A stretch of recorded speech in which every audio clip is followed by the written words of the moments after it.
제4편 감정의 격발. 베라폰트 신부. 아침 일찍이 아직 완전히 날이 새기도 전에 알료샤는 일어나야만 했다. 장로가 잠에서 깨어났기 때문이다. 장로는 기력이 없음을 잘 알면서도 자리에서 일어나 안락의자에 앉고 싶다고 했다. 의식도 아주 똑똑해서 얼굴에 피로의 기색이 짙게 나타나 있으면서도 그 표정은 기꺼울리만큼 명랑했고 시선은 즐겁고도 다정스러워 보였다. 어쩌면 오늘 하루도 다 살지 못할 것 같구나 하고 그는 알료샤에게 말했다. 그리고 그는 곧 고해를 하고 성찬을 받고 싶다고 했다. 장로의 고해 성사는 언제나 빠이시 신부가 담당하고 있었다. 고해와 성찬이 끝나자 성유 도유식이 거행되었다. 수사 신부들이 모이기 시작해서 암자는 수도사들로 점점 가득 차게 되었다. 그러는 사이에 해가 솟아올랐다. 식이 끝나자 장로는 모든 사람들과 이별을 고하고 싶다고 하면서 한 사람 한 사람에게 입을 맞춰 주었다. 암자가 좁아서 먼저 온 사람은 뒤에 온 사람에게 자리를 내주려고 밖으로 나갔다. 알료샤는 다시 의자에 앉은 장로의 곁에 서 있었다. 장로의 힘이 자랄 때까지 설교를 계속했다. 그의 음성은 힘없이 들려왔으나 발음은 아직도 꽤 똑똑했다. 나는 오랫동안 여러분에게 설교를 해왔습니다. 너무 여러 해 동안 큰 소리로 말을 해왔고 입을 열기만 하면 여러분에게 설교를 하는 것이 아주 습관처럼 되어버려서 지금처럼 기운이 없을 때라도 말을 하는 것보다 입을 다물고 있는 편이 오히려 힘들 지경입니다. 그는 자기 주위에 모여든 사람들을 다정한 눈으로 둘러보면서 이렇게 농담까지 하는 것이었다. 이때 장로가 한 말을 알료샤는 후에도 조금은 기억할 수 있었다. 어조도 정확했고 음성도 꽤 또렷했으나 이야기 자체는 그다지 조리 있는 것이 아니었다. 장로는 여러 가지 이야기를 했다. 필시 임종을 앞두고 생전에 미처 못다한 말들을 다시 한번 죄다 하고 싶었던 모양이었다. 그것도 단순히 교훈을 주기 위한 것뿐 아니라 어떻게 해서든지 자기가 느끼는 환희와 법열을 모든 사람과 함께 나누고 죽기 전에 한 번 더 자기의 진정을 토로해야겠다고 생각한 것 같았다. 여러분, 서로 사랑하십시오 하고 장로는 설교를 시작했다. 이것은 알료샤의 기억에 의한 것이다. 그리고 하느님의 백성들을 사랑하십시오. 우리가 여기 이 울타리 안에 들어박혀 있다고 해서 그것만으로 속세에 있는 사람들보다 더 깨끗하다고 할 수는 없습니다. 아니, 오히려 여기에 온 사람은 누구나 여기에 와 있다는 그것만으로도 자기가 속세의 누구보다도 그리고 이 지구상의 누구보다도 못하다는 것을 자각한 사람들이라고 할 수 있겠지요. 그러니까 수도사인 우리들은 이 울타리 속에서 오래 살면 살수록 이 사실을 더욱더 뼈저리게 자각해야 하겠습니다. 그렇지 않다면야 구태여 이런 곳에 올 필요가 없었을 테니까요.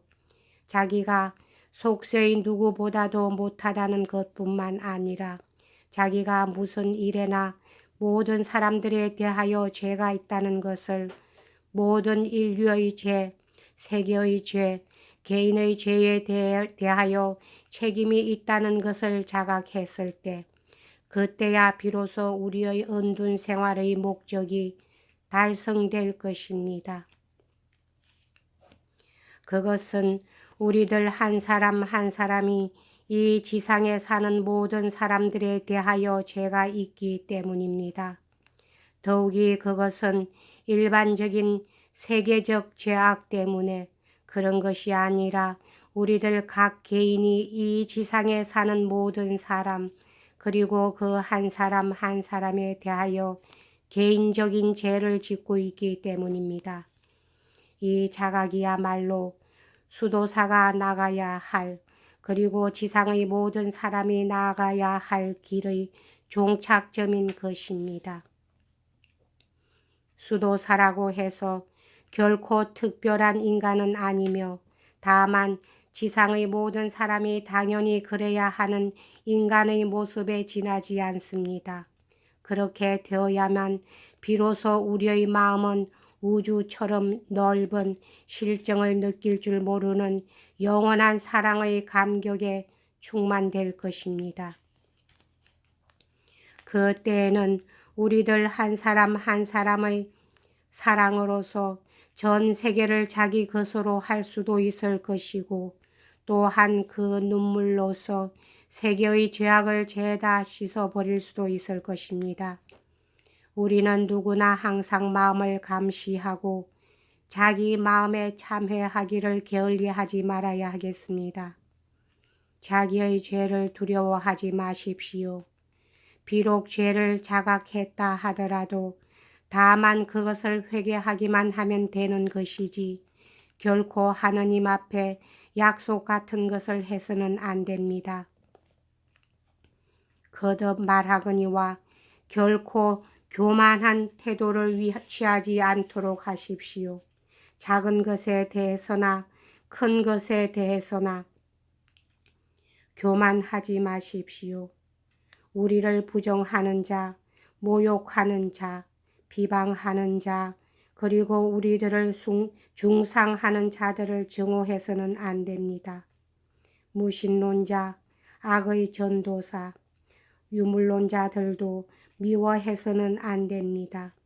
그들 중의 선량한 자들뿐만 아니라 악한 자들까지도 결코 증오해서는 안 된단 말입니다.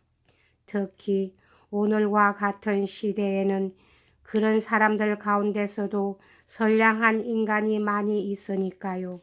그런 사람들을 위해서는 이렇게 기도하십시오. 하느님, 아무도 기도해 줄 사람이 없는 모든 사람들을 구원하여 주시옵소서. 그리고 또 이렇게 기도하십시오. 하느님, 제가 이런 기도를 드리는 것은 결코 교만해서가 아니옵니다. 저는 누구보다도 더러운 자입니다. 라고 하느님의 백성들을 사랑하십시오. 그리하여 순진한 그 양떼를 이리 한때 빼앗기지 않도록 하십시오.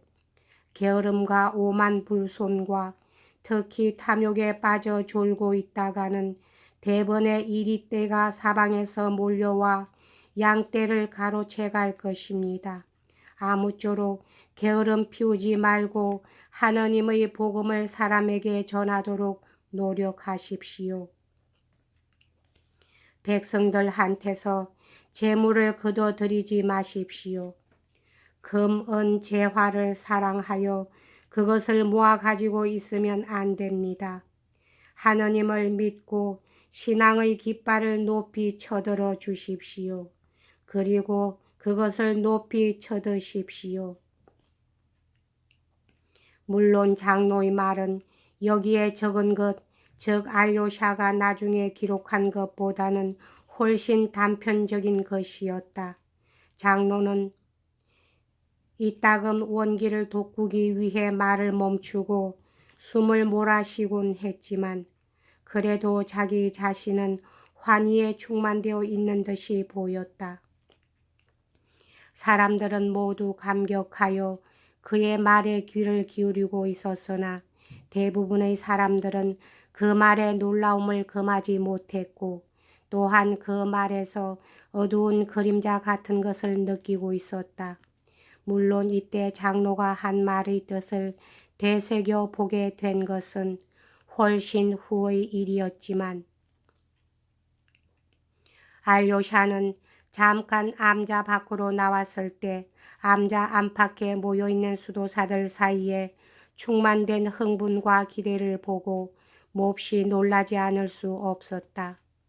그 기대는 일부 사람들에게 있어서는 거의 불안에 가까웠고 다른 일부 사람들에 있어서는 더없이 엄숙한 것이었다.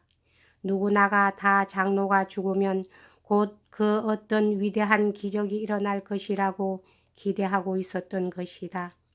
이런 기대는 어느 관점에서 보면 거의 무분별에 가까운 것이었지만 그런대로 가장 엄격한 늙은 수도사들까지도 거기서 벗어나지 못하고 있었으며 누구보다도 엄숙한 얼굴을 하고 있는 것은 바로 파이시 신부였다. 여기까지 하겠습니다.